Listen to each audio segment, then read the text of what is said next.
and you over here who's going, well, why should I have to start a new technology? And if I can't make all of those people believable and believe in what I'm trying to do, if I can't create consensus, if I can't create compelling things that make it believe that a human would want it, then I'm not doing it right. Hearing a lot of compassion. It's necessary. Storytelling is passion through words.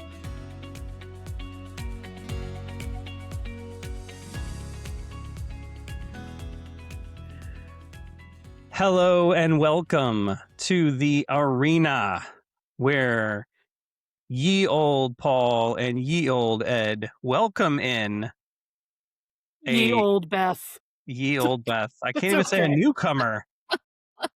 It is our esteemed privilege. I'm speaking on behalf of the Thought Partners podcast to welcome our first two-time guest. So, ladies and gentlemen, the incomparable Beth Ardner.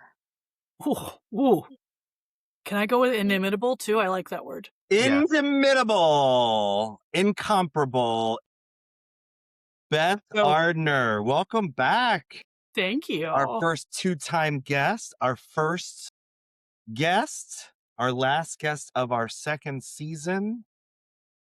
What's going on? What are you thinking, feeling, or experiencing today? Gosh. Well, first off, I really want to tell you this fun fact. So I feel like Fun facts away. I cannot take credit for my fun facts. I learned it over the last week via our CEO. But apparently the word capital, like is in capital that you have like credit. The AL, not the OL. Yes, not a city. Derives from the term cattle. Okay. Back from when livestock was the way that you got to prove you were rich. Has that changed? I hope so. If not, I'm if pretty not, I don't poor. have enough cows in my life. So No. Yeah. And also I'm wearing cows jumping over the moon today.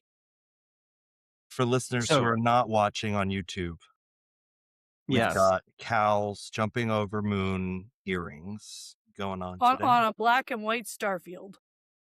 And that matches the fun fact that capital is derived from cattle.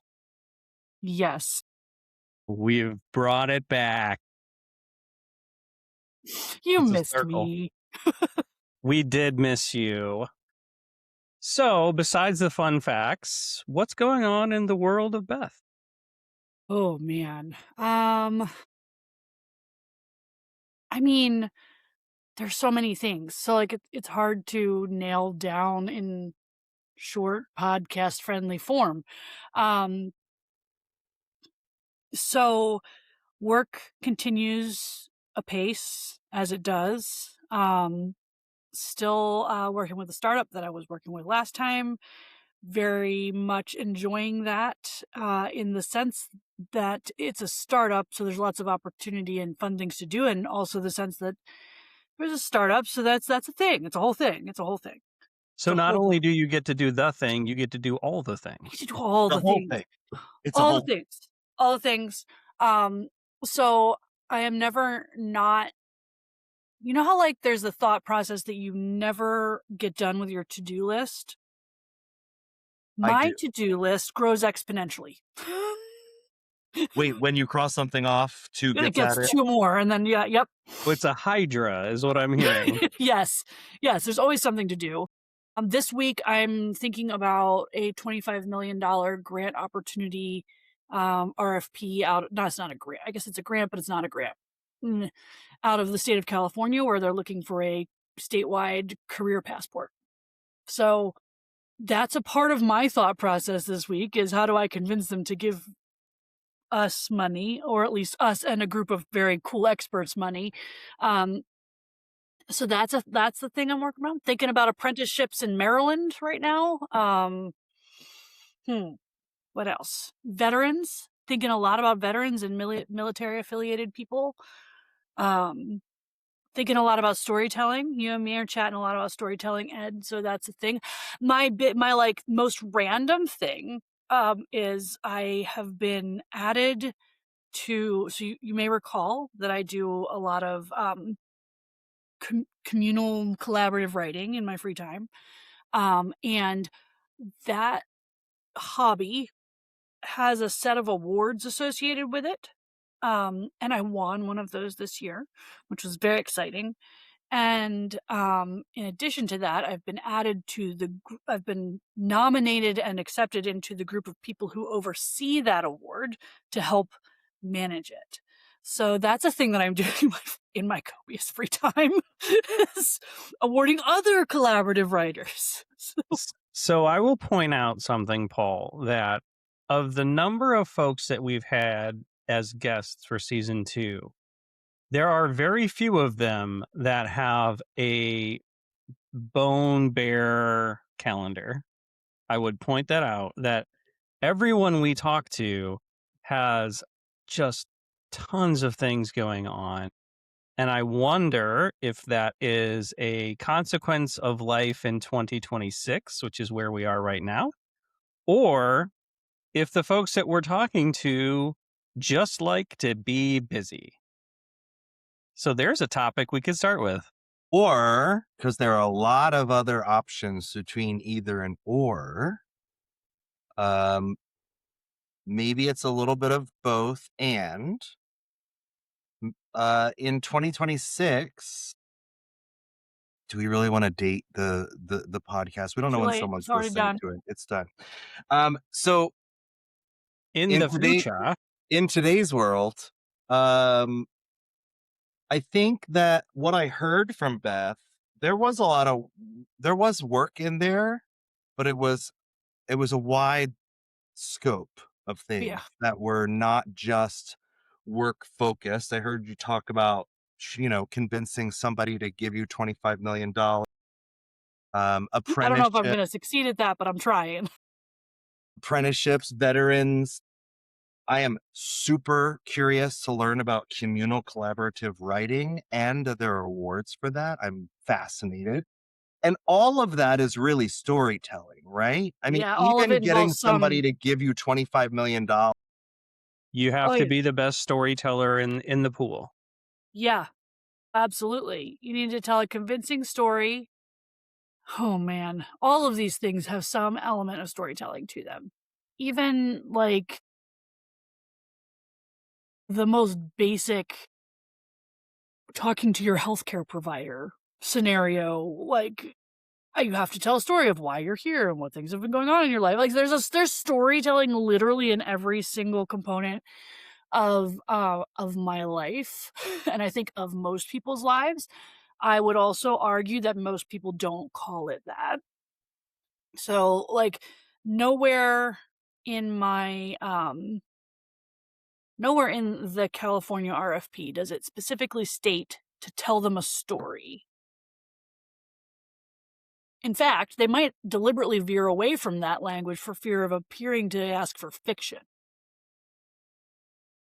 As opposed, that's interesting, because they're I suppose part of that, what you're noticing that folks don't call it that might be because it does sort of give you a little indication potentially. It doesn't for me, because my experience is very much about hearing people tell their stories and understanding that humans communicate with each other through stories. And just recognizing that. But to your very valid point, I imagine someone could think, don't tell me a story that you made up. Yeah. Or there's also a side of storytelling of don't try and convince me of something I don't want. So like the underhanded nature in some ways, the it's manipulation that's like storytelling. I'd say it's like adjacent to fiction. So like the idea of, you're trying to spin me on something. That's I mean, that's a form of storytelling. Yeah. Yes. So So, Beth, what I'm hearing is something that I think you and I, this is unfair because you and I have had this conversation dozens of times. So let's have it again. Let's do it on a podcast. Woo. I am hearing that storytelling is not necessarily the traditional fairy tale once upon a time, but perhaps is a key skill, if not the primary skill. Yes. It is. I mean, I would make an argument that it's the skill. And we make a mistake when we place storytelling expressly under communication skills. So I was listening to a podcast where they were where the speaker was talking about world ready skills, which is a term I had never heard before. Everybody has a term for them. Everybody has a set of them. They're all different, with lots of quotation marks around that. Different in the sense that this guy over here calls it critical thinking, this guy calls it troubleshooting, this person over here calls it problem solving, this person over here calls it, you get the idea. All words are made up. All words are made up, and a lot of words mean the same thing. More importantly, though, this speaker was asked, what is a world-ready skill? What are world-ready skills? And her answer was great. She was like, well, you're going to hear a lot of other terms, durable skills, soft skills. She went down the list. What did she call these? These were she also called them gen ed. Oh, I'm going to get it wrong. It's been a minute since I've been in general education spaces. Gen ed principles or gen ed values, maybe. But she said, you're going to be disappointed in my answer because they're all the same thing. And the guy was like, okay, explain that. Like, say more to me about that. Then why, like, you call them this? And her point was, they're all the same thing. And we all agree on the basic concepts of the skills, very, very basically. But we talk about them in our own siloed environments. So we say, hey, I work in education, so I talk about Gen ed or foundational skills or academic skills. I'm at work in workforce, so I talk about durable skills or soft skills. I work in, and so like there's this like set of terminologies that are unique to the space you're talking about them in, and because we are so insistent on the terminologies, we don't talk to each other well. So that's why we have 20 versions of the same set of skills. I want to call it this because that's the one that resonates with me. Or that's the one I think my people are going to understand, right? Whatever those people may be. The problem is when we have 20 different ways of explaining something, we can't connect the dots. And this is where I come back around to the point about storytelling. If you can't connect the dots, you are absolutely failing at all the skills to some degree. You have to be able to explain the connections, and storytelling is about doing that. It is not strictly about being able to communicate in writing in a narrative fashion. It is not strictly about being able to deliver a presentation and have a conversation like this where we're having a discussion about something important.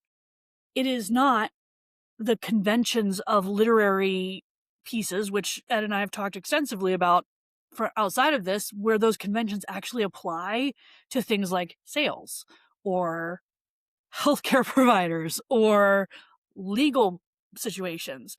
The reality is that if you cannot connect the dots and use the appropriate tools to do so, it doesn't matter what you call it. That's my mic drop. All words are made up. All right? words are made up. All words are made up. And they're noises that we make with our faces that we're attempting to connect. Yes. They're supposed to be connectors, but they're highly imperfect. Thank you. Yes. So I heard a lot of what it isn't or what it doesn't do. What is it, and what are ways around that? Because the first thing that came up for me when you were saying that is we also have different languages though, and we overcome language barriers to get our point across. This is the same language. We're only talking about English right now. moment, yeah. Um, so there's a partner that so there's another gentleman who, I'm very jealous of his title. Actual title in his job is storyteller. Um, and his role is to help articulate situations related to education. So he and I have gotten connected with each other, partly because of storytelling, and we met at a conference and had similar interests, but partly because we have intersecting spaces. And what we've been talking about quite literally is the how do you make a cultural shift in understanding when you don't all agree on the terminologies and you're worried about the like tactical layers. But in order for any of those things to matter culturally, we have to all agree they matter, right? So, or at least to enough of an extent that it moves a direction. Without that, we can have all of the best terminologies, we can have all of the best technologies, we can have all of the best intentions, we can have all the best methodologies. Nobody will care if they never get adopted, and they don't get adopted unless culturally we say, oh, this is important. And the thing about story helps create consensus. So one of the things that it does really effectively is it helps create consensus. You get everybody in a story, and you've got, we'll use fiction as an example here just because it's an easy example, but you've got Goldilocks and the Three Bears, right? And the way the story is told, you're supposed to understand that Goldilocks is not entirely great. Because she's made some choices. She's made some choices in her life, and they're not fabulous choices, and the result might be being eaten by a bear. It's really hard to say. I mean, or three doesn't actually always, Anyway, the point is, the narrative is structured such that you leave it with the consensus that it's not a good idea to take other people's stuff. Right? You don't leave it with a consensus that bears are bad. You don't leave it with a consensus that Goldilocks is bad, or little girls in red hoods are bad, or, like whatever, I know we're not Little Red Riding Hood, but that's where my head went. So you don't leave the story with a consensus about the characters. We can have a discussion about whether Goldilocks' reasoning was valid. What we all agree about is it's not okay for Goldilocks to take their stuff. So what I hear you saying is the piece that really sticks is the relatability, because we can look at the Goldilocks story and we can say, oh, wow. Yeah. Breaking and entering and eating other people's food, interacting with other people's spaces without their expressed written permission or verbal consent is important. Consent matters. It does. All of these things we can relate to, assuming that we have our ability, our perspective to be able to relate to them. And thus, storytelling is a perfect way of kind of relaying those morals, those high level ideas. So take us back to California or Maryland, where I'm talking about apprenticeships or veterans, right? This all connects back. Those things that I am doing, where I'm telling a story to try and move a needle, are really important, but they won't matter unless the people who live in California, the apprentices that we're trying to reach in Maryland, the veterans who we're trying to reach in those programs, don't actually use them because they see value. The way that I think you do that to effectively is you tell a story. You create consensus through a story. Okay, so then we're going to use another one of my favorites as an example. This is where, again, consensus gets really interesting. So science fiction, I'm a massive science fiction fan. Star Trek is a perfect example of technology stories that didn't exist, that exist now. So everyone gets hooked on the transporter and is like, why doesn't that exist? Somebody explained to me why the concept of a pad, which is effectively a tablet, is now ubiquitous.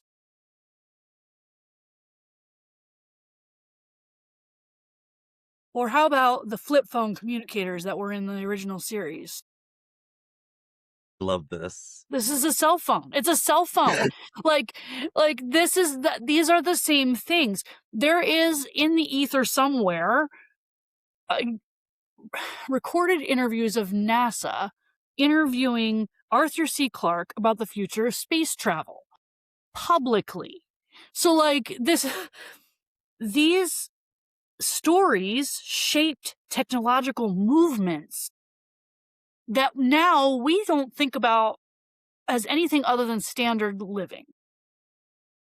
Well, I'm going to help because I'm going to add our next kind of label to storytelling. We went with relatability first, and the second one is inspiration. The ability to inspire. Maybe it is decades later, but I bet if we sat here and went through the story of Wizard of Oz, we would find a lot of technological pieces that have been shifted or Yeah. have been expanded out of that concept. And that's not a sci-fi story, to my knowledge. It's a fantasy story. It's a fantasy story, yeah, but I can make an argument that most of the original what we call science fiction today has roots in early fantasy. Well, But humans love leaning into fear yeah, we like and roller what's coasters around for the a reason. corner. What's that? We like roller coasters for a reason.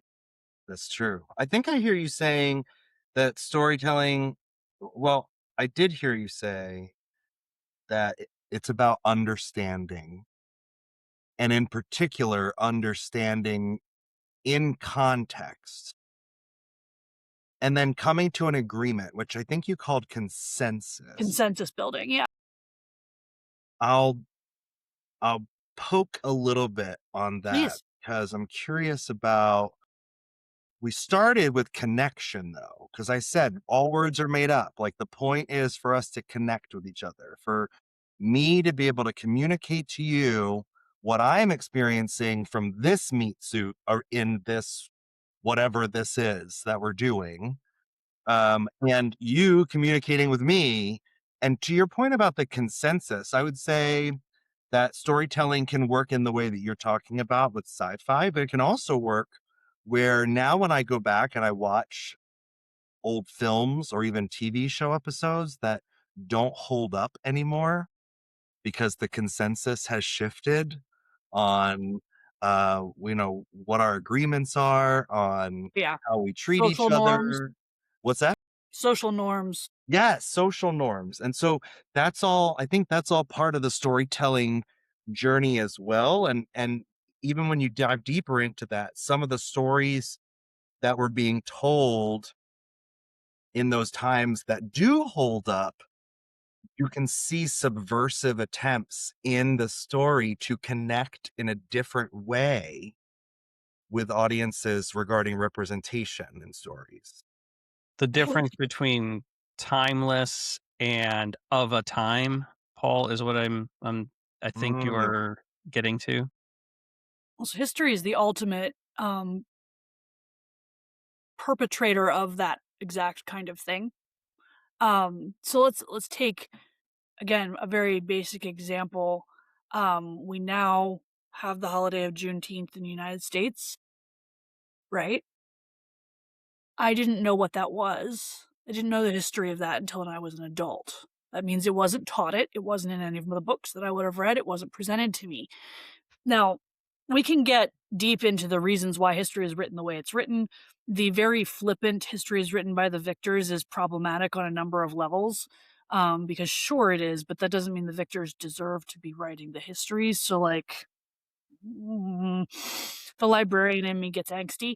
Um, the but logo file, is that what you call yourself? oh yeah, the logophile. Um, but so history is a great culprit of this, where we think about we are telling a story. What's the purpose of telling the story of our history? Why do we do that? Why do we continually repeat back to ourselves the information that has already passed? Is it because we're supposed to learn from it? I would argue it is not, although that is a good purpose for it. But I don't think that's why we do it. I think we do it to maintain consensus. Mm. And then learning, when we learn something new. So it's that Then the history that changes. it's that quote um from Maya Angelou, do your best until you know better, and then when you know better, do better.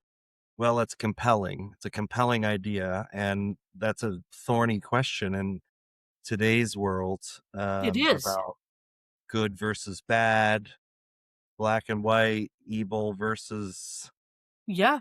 It's a very thorny question, but it's a question that people want to contend with. And I think you can point back to things that they read when they were younger that will make them want to get into that. And yes, you both said earlier too that you thought that storytelling was the thing. It was like the It's skill, or the it was like skill. the connecting skill. I would also like to yes and that, or potentially challenge that thinking, Do both. because learning is also a skill, I Yes. think. And to your point about, are we actually learning something and the learning helps us be better, or are we just memorizing something, or are we just repeating something? And if we're learning something, I think there's something there with storytelling that can help with that. It's retelling. So one of the things that Ed and I have talked about a lot that I absolutely adore is that good stories and good storytellers, not just the stories, good storytellers create good retellers. So you don't bother retelling a story that wasn't interesting. But if you need to convey information, if you need to convey hope, if you need to convey consensus, stakes, if you need to convey values, if you need to convey learning, right? You need to be able to do it in such a way that it's compelling enough to create retellers. I would argue that storytelling is both the learner and the teacher.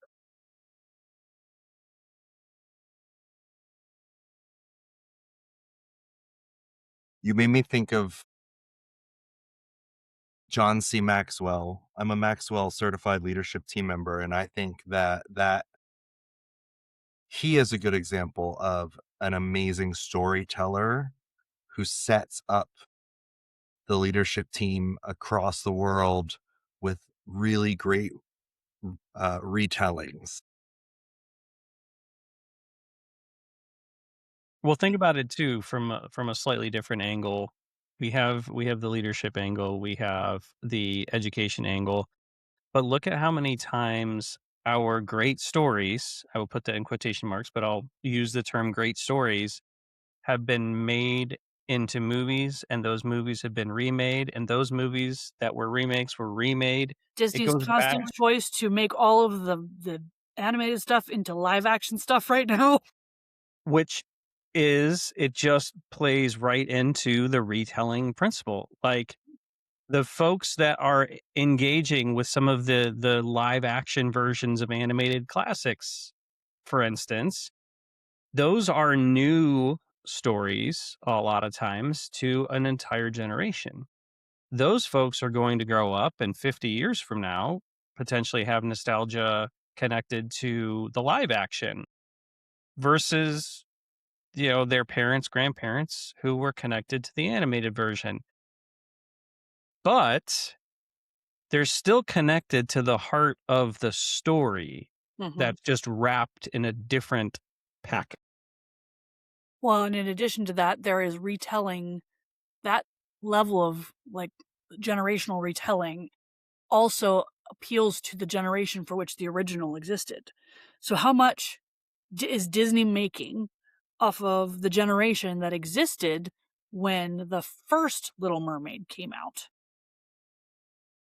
When they're going, well, this I remember that movie. I'm going to take my kid to see it, and I have opinions about it because uh, it's wait a second, you changed some of the details because well, right, because it's live action and not an animated film, so it doesn't work the same way. It's a different story. It's Legally Blonde. The movie is different from the musical. Exactly, It's another but way to also tell the the core story. of the story is the same. Yes. Yes. What's happened is it's been mildly updated, And there's the consensus, going and back to there's your the point. consensus. Like the consensus on what is the story of Beauty and the Beast?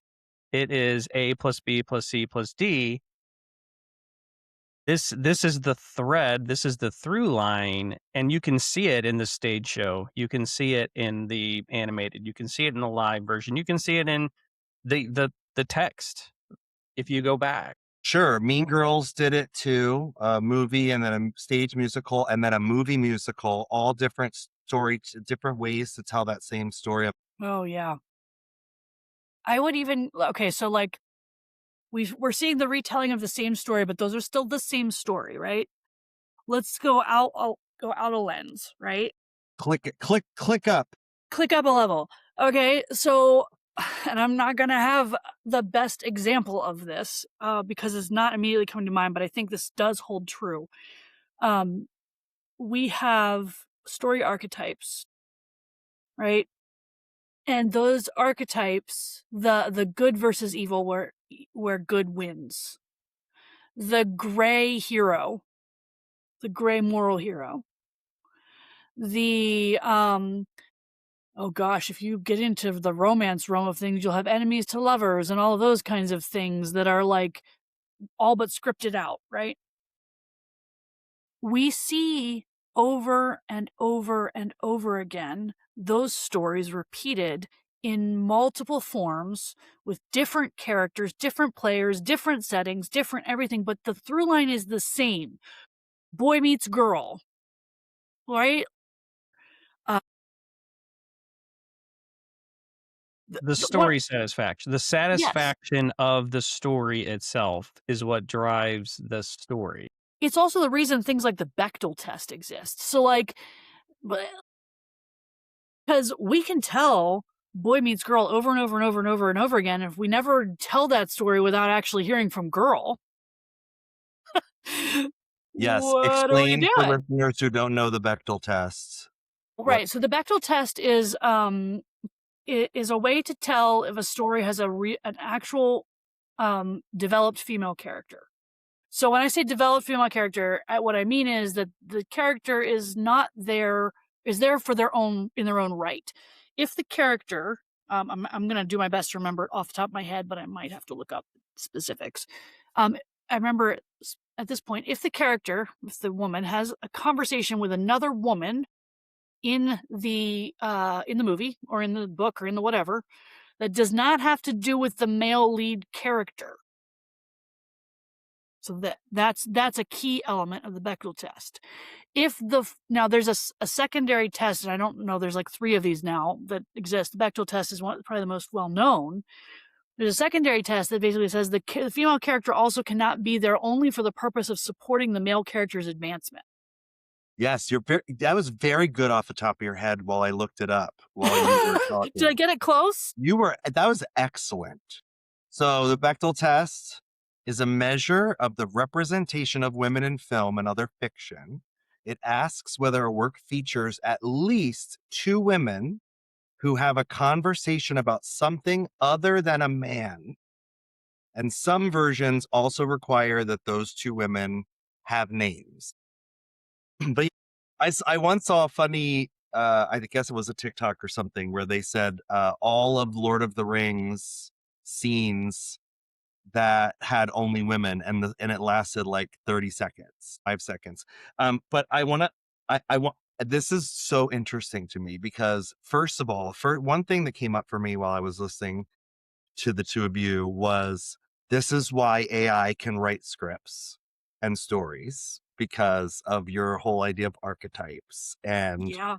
the satisfaction of it fitting into a frame. And this is where we need humans to bring their creativity and their experiences and be able to articulate them in order to feed that in. So the first thing I thought about was, this is why there's this whole thing about AI writing stories and scripts. And the other thing was this idea, you've sold me on consensus.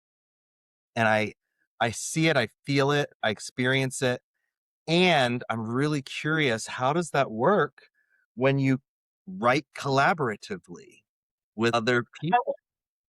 All right. All right. So a little bit of groundwork and terminology that'll help this part of the conversation. Collaborative writing is a nice way of saying that I write fan fiction. That's really an important detail, or that I role play. So when we talk about like fan fiction as a concept, when we talk about collaborative writing, when we talk about, you'll hear some people in the space call it simming, referring to it as simulations. Like, the point of it is that you are writing.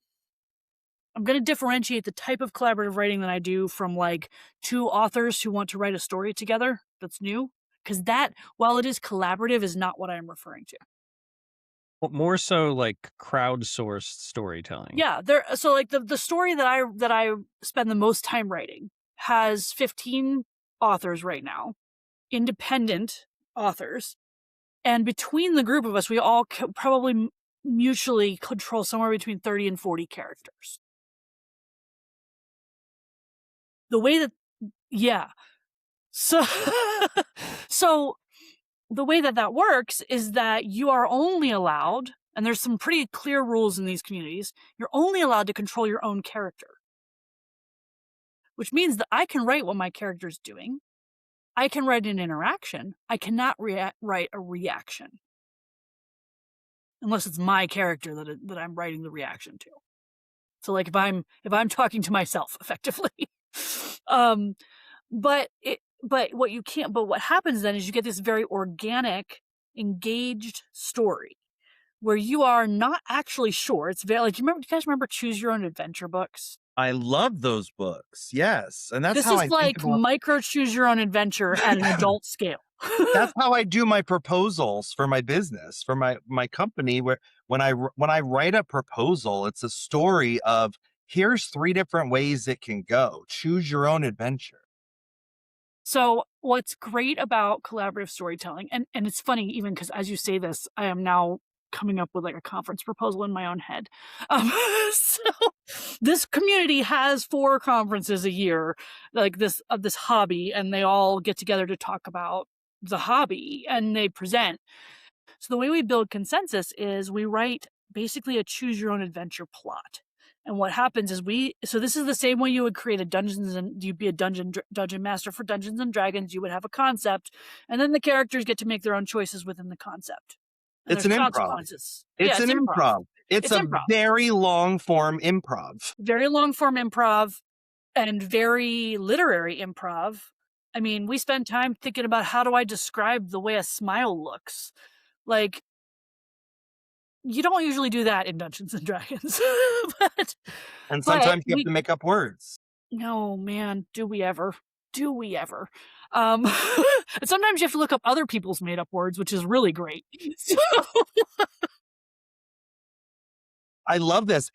This is so fascinating to me. There's whole language subsets within this too, like where you make up alien languages for people because there's nothing there yet. So what's the award that you won, first of all? So the award is called the Simming Prize, and it is for you can win the Simming Prize for a couple different things, but it's for service to the hobby effectively. So either really good community members, so folks who've done a lot, who've been very good at connecting people together and engaging people and getting people to engage with the hobby, or it can be for really excellent writing, so really well managed storylines, groups of writers that have done a particularly good job in an arc or in a group. It can be for innovative ways of approaching it, so different ways of coming to the hobby. The hobby originated on IRC chat, like to go way back. It was like so. Welcome to AOL. Yeah, well, yeah. So Internet Relay Chat is like the predecessor to Discord, if you really want to think about it that way. But and everything happened live. We all did it. We all sat down at the same time and spent an hour and just did a story to get like in an hour. So that's where it comes from. And then it was in forums, and then it was in email groups, and now it has literally its own technology built for this. It's called Nova. It's a platform for collaborative writing and publishing. So all that back to say, the prize that I won a prize. I was nominated as a community member, um, and it's the prize is makes me a laureate. They call them the laureates. There's only 5 in a year, so I get to say I am a Simming Prize Laureate. Oh, she's a Simming Prize Laureate on That's our very fancy. very own show. I love it. If I wanted to read some of this, where would I go? Where would I find? You want to read mine, or you want to read in general? Yes. All right. So I'm trying to think where to send you first. When I say that, Some people start at the beginning. Okay, so my writing, with the group and with the story that I was just describing is through a group called Sim Central. That group, it's the USS Sojourner, and if you look up the USS Sojourner and Sim Central, you will find it. That's fascinating to me. Like, I'm gooped at this whole process, and I'm also just it because really is like a long form improv. But like, where does it? Is it just like you said? It's a hobby, right? Is it Yeah. just for fun? Is it Yeah. put out somewhere? Is it published? It's all somewhere? public. So I mean, yes, and I will give you the caveat too that when you read it, keep in mind that we're talking about writers as young as 16 all the way up through their 70s. So like it's a huge range of skill and ability. Some of the writing is obnoxious. Like you have to prepare yourself for that. But some of it is really excellent. Like so here's a quick breakdown, just a very, very rough high level. The 4 gentlemen with which I moderate the Sim Central community. So we created that community to bring writers together to do this. So I work in LER technology. One of our gentlemen works in education. When I say in education, I mean K through 12 special education. One of our gentlemen originally worked in fintech, and he's like in a slightly adjacent field right now. One of them works at Apple, and one of them works at a winery. There are 8 billion people in the world. Beth. Yeah, none of us are published authors. Yeah, but but all of us write. And so what's really cool about this is you get these really fascinating. I mentioned there's 2 gentlemen who are in the military. One of them is a contractor right now for well, I'm not going to go into specifics. He's a contractor for a military branch right now. Another one works in information technology within a government sphere. We've got one really phenomenal writer who's just like stunningly talented, who is a ferry captain. And by that I mean like a boat, like a boat pilot. I don't even know what is it a pilot? Is that I don't even know. I'm terrible at this. Ferryman? Like, it is a pilot. A ferry woman in this case, but yes. A ferry person? A ferry driver. It's very cool. Like when we have to have conversations about how ships are commissioned, she's got information for us. It's just this very, very fascinating thing. We have one of our writers is in Australia. We have one in New Zealand. We have a couple in the UK.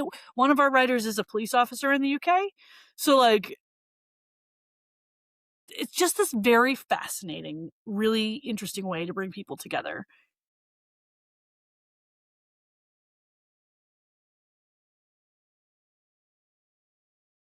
Have you or do you know anyone who has engaged AI in this effort? And what do you think is the differentiator of humans? So first, yes. The people in our communities were some of the earliest people to use ChatGPT. I mean before it was well known. I think the earliest versions of ChatGPT. And it was used because there are certain types of writing where it helps to have someone to actively engage with. And so you can sit and have a conversation with ChatGPT about character ideas. You can sit and have a conversation with ChatGPT about creating settings and scenes. The community is a little bit divided. So and by the community I mean the simming hobby community. Some folks use it extensively. And I will get into like where that line is as a whole. And some folks believe that if you even come within 20 feet of it, you shouldn't be allowed in the hobby. Like there are like people who, like, if there's a whiff of AI involvement, including AI image creation, you're out. That's Now, so I fascinating. I don't think that's a fair way to do it, and there's a number of reasons why. Um, the real line is you should never use AI to generate your own writing text. Now, once again, with a minor caveat, there's a certain number of people in our hobby that have a variety of disabilities. We have a number of people who are legally blind in our communities. We have a number of people with cognitive, like we got the neurodivergent folks like Star Trek. Like, God bless them. I love them to death. They're the coolest people. And It's a repeatable task tool. it is. It is. And so with AI, sometimes if you are, for example, struggling with a detail or a word or something and you're like, I know that I'm stuck, that it can be used as an accessibility tool to assist with this. It has to be done right, ethically. Because the idea is to get what's in here in our Out. heads, to The get it translation. out and Yes. to get someone else to understand it. And so when it's used as a tool to really get this, what's in your heart, what's in your head, what you're experiencing out, I use it a great deal when I write.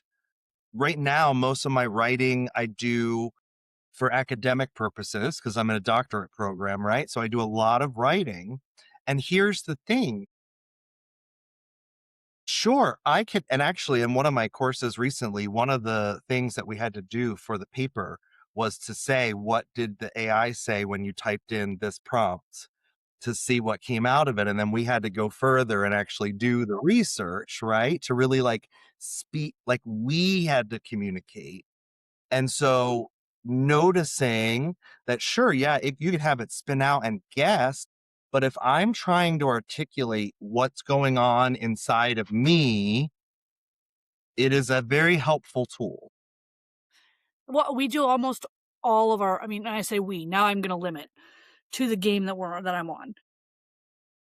We do almost all of our plotting in some way, shape, or form with AI. And we do that not because we want to write the plot with the AI, but because it helps present concepts that could be an example. All of our plots are choose your own adventure. So what happens is we get in and we go, we need to hit this beat, this beat, this beat, and this beat. How we get to them is a question.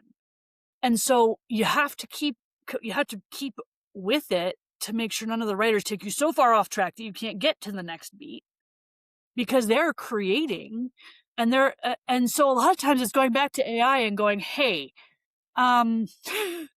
so this guy over here created this problem we didn't anticipate.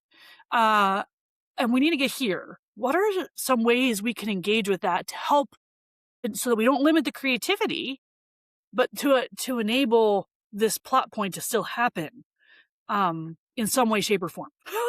So I think of that as like a jump start to the idea generation, jump start to the divergent thinking. well, and we're in the four of us that are overseeing that plot are in 3 different time zones. And we're all working full-time jobs, and some of those jobs are on off hours. Are one of the ferry woman I mentioned, who's absolutely stunningly amazing, obviously keeps odd hours because she's a ferry pilot. I mean, this is whenever she has to be on the boat. Driving a ferry. Right. And that's not constrained to 9 to 5 hours. We're very rarely all available at the same time. So that's the other thing, is I can't just go, oh shoot, guys, we have this problem. Can we all stop and brainstorm it? It's a hobby, not our jobs. We can't just drop what we're doing for it. So Ed knows that in my personal life, there have been an unfortunate amount of losses this year. One of those losses was a player on one of these games. And we knew they were sick. Um, he is just an absolutely amazing gentleman, is going to be very much missed.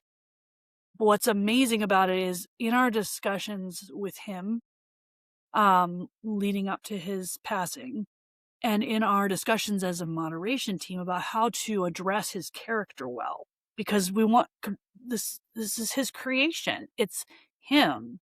We have made plot decisions now based on his wishes, because his concern was he didn't want the character to be written off of the game.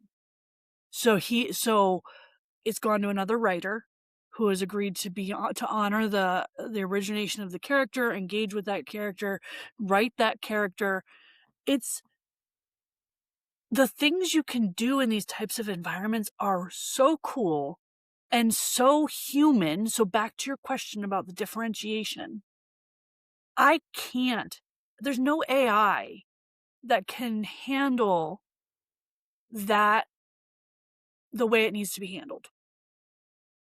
What that comes from is we had 5 years of a friendship with this gentleman, and we are all prepared to address and adjust to support keeping him alive in that way. That can't be done with AI. AI can't have that kind of reaction. It will never get it right because it will never have known him. It will have never written with him. It will have never had conversations with him about his experience going through his illness. It will never know his partner or his puppy or where he came from or his background. And you cannot give AI the context of a human.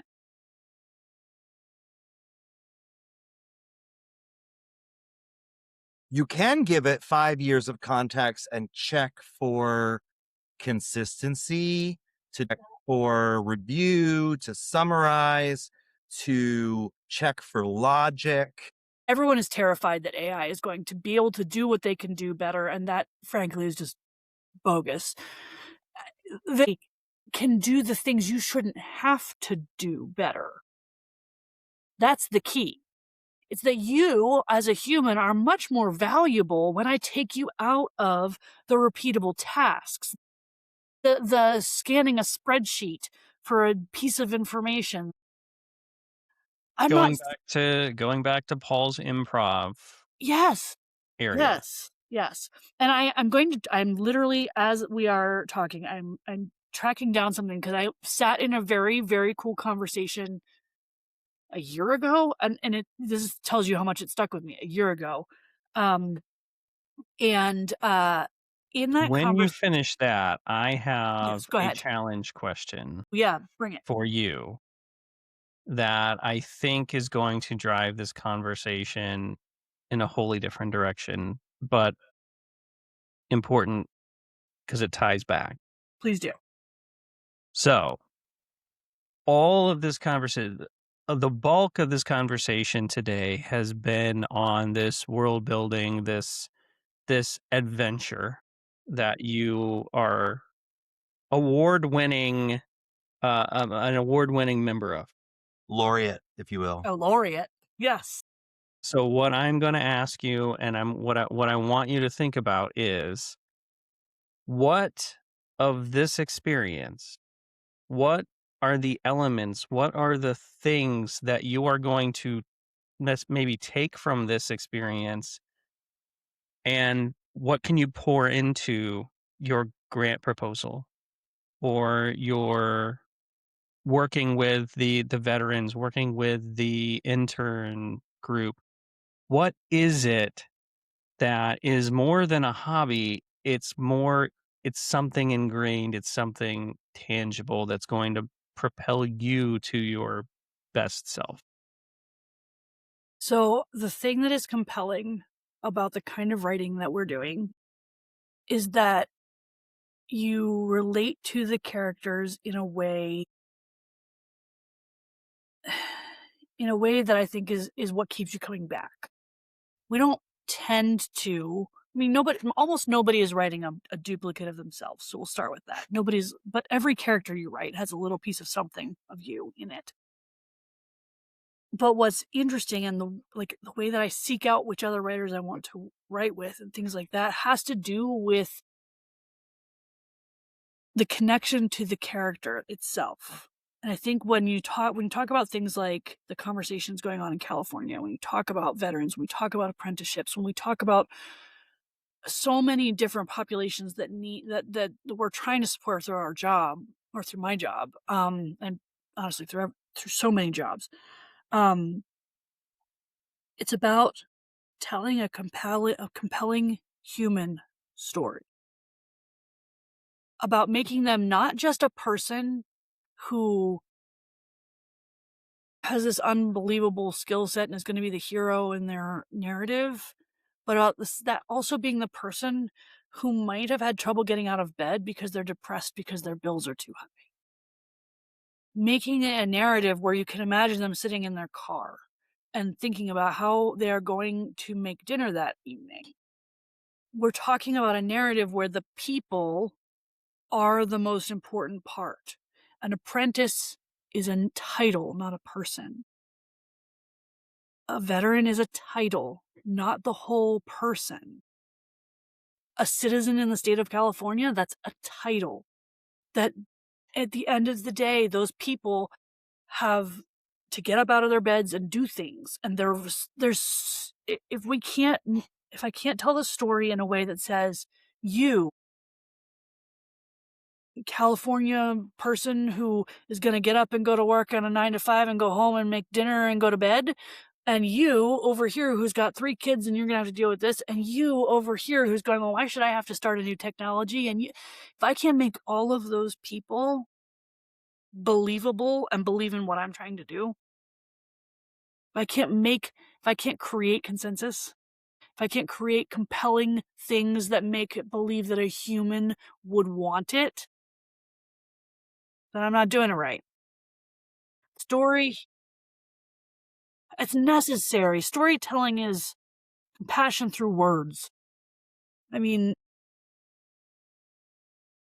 you can tell.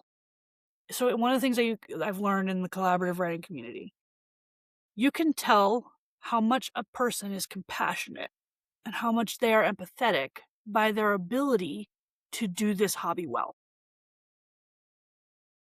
If they are not compassionate or if they are not empathetic, they will frequently encounter difficulty writing with other writers because they don't understand the human interaction they're trying to engage, because they will make missteps and get angry instead of be open to feedback. So, like, we had a guy who came into a story, and it's really a big no-no in these spaces to be inappropriate, even in character. So, like, it's not just like don't be awful as a human, but also like don't put other people's characters into uncomfortable positions. Back to that consent is king scenario. And there was a guy who we were onboarding for a story, and he was a new character, and we often do roommate posts when that's the case. Everybody on our group gets assigned roommates, and they have opportunities then to write off duty so they can write with their roommates. And so we had an established roommate set with a gap, and we're like, cool, we'll just put him right in there, gives him lots of people to write with, we'll get him connected real fast.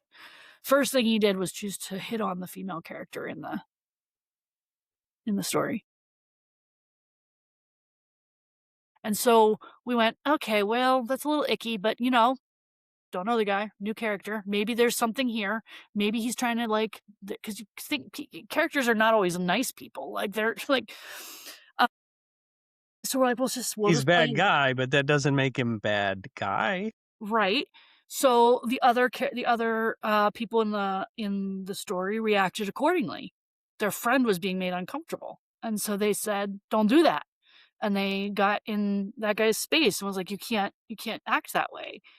And there was a moment where we realized this particular writer simply wasn't going to get it. And it's because instead of writing through that and figuring it out and dealing with that dynamic and going, okay, well, we're going to have to figure this out in character. Like, this is going to be a whole story that we have to figure out. Out of character, he got defensive argued that his behavior was okay, even though he had not gotten consent for it. And ultimately, he rage quit. That's a thing that humans do. It is a thing that humans do, but it was evident that he could not understand why it was one of my characters that he was interacting with, why I was not okay with it.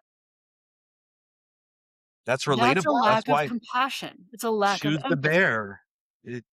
That's why they choose the bear. Boy, that's a whole other podcast, Paul.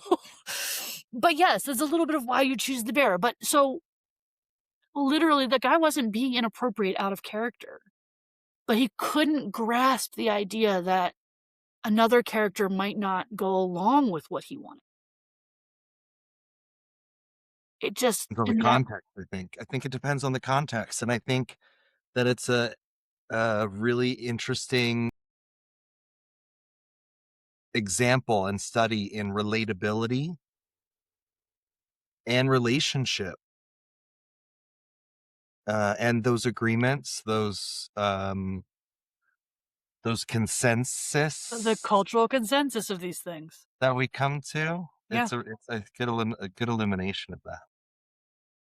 I hear a lot of different directions that we can take where I'm about to go next. But if I were to put you on a pedestal and I'd say, Beth, what can folks that are listening today do with, they may never be writing in a giant communal playground. They should, though, come do that. Strong recommend.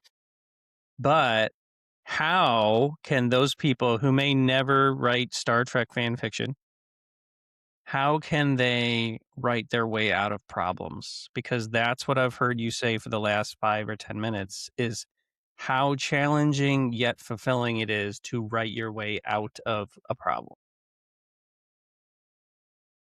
I think I would start by saying, because there's going to be a body of people listening to this who go, well, that's not me. I can't do that. But you I'm do gonna, it every day. We already well, established the we long have, but there's history still of going to be story. somebody who says, okay, sure, whatever. You can call it what you want, but that's not what I do. I'm going to say to those people, no, you are a storyteller. What you control is your ability to tell the narrative. And if you feel like your story is incomprehensible or difficult, or you can't tell it well, take a minute, pause, go refresh your memory on how narrative works, read something, anything. I mean, I don't care whether it's fan fiction or whether it's Chaucer. Like, just read other narrative and think not about how is this entertaining me, but what am I hearing from this? What is it telling me? What does it tell me about people? What is the consensus this thing is trying to build? Right? And then how are they doing it? It takes an extra step in reading to pause and go, I'm not just consuming this to make myself feel good, or because I have to do it. My son today was complaining about how he has to read for homework. He likes reading, but he doesn't want to have to read. Like, okay, I get it. But the state says, But take that extra step to go, wait a second. I want to go beyond the entertainment value here. I want to go beyond the requirement and say, what is it that they're doing that's working, that's keeping me here? And then try well, it. and I'll expand that, because one of the first things that I would say when someone would come to me with that problem that you just illustrated is, what would make you believe it if you were reading it or on the other side of this? Ooh, Because I like if you that. can answer that, you're already headed down the path of figuring out how to answer this problem. That's right. At Yeah. least for one of 8 billion. 8 billion what? Give or take a few souls. We started this show last year, by asking what's possible when people get together and think out loud. We just hit record. Beth, you were the first person to say yes to come and record with us. An enthusiastic yes, I will also say. Absolutely. So before we wrap, I want to give you the opportunity, if there's something that you wanted to talk about, something that you wanted to cover, something that we didn't get to talk about that you wanted to throw out there, or if you just wanted to share what you'll be taking away from this conversation, I want to give you the floor. When we first talked, we talked about the dinosaur question. Yes. What's your favorite dinosaur? What's your Great favorite networking dinosaur? question. I used that question at a conference earlier this year, and which led to going to dinner with two delightful people. And those delightful people, we sat and came up with new questions. So I would like to present one of the new questions. For thought partners' approval, Here we the go. new questions. I love it. I can't wait. So one of the new questions is, what is one skill that you initially acquired entirely outside of work that you use regularly in your job? And I can give an example, but that was the question. Um, the one of the answers given, and I cannot take credit for this because it was not my answer. The gentleman is a product manager, and he answered that he learned how to write documentation outside of his job. And when we asked where, he said by playing Dungeons and Dragons and writing character sheets. Yummy transferable skills. Yep. Yep. Another one was someone had indicated that they learned persistence through learning how to play the piano. What is one skill that you initially acquired Entirely outside of your job, entirely outside of your job? or outside of work, even. I wouldn't say outside of work because your job can Outside of, change. yeah, That you use regularly in your career.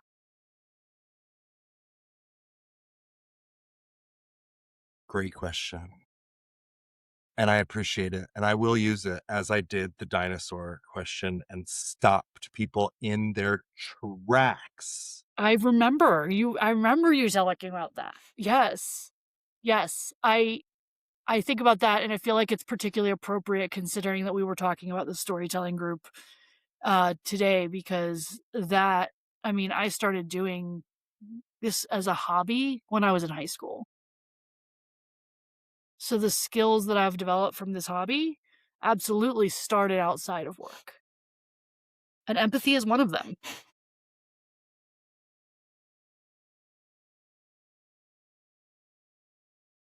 I'm thinking through my answer. I think I have an answer to that. You do? Do A rough tell. the rough sketch of an answer. So an external skill that I use in the professional me, which I know, Paul, we've had our own battles about. Is there a separation between personal me, professional me throughout the season and really throughout all the time, you and I talking together? But the first thing that the thing I come back to is, playing card games.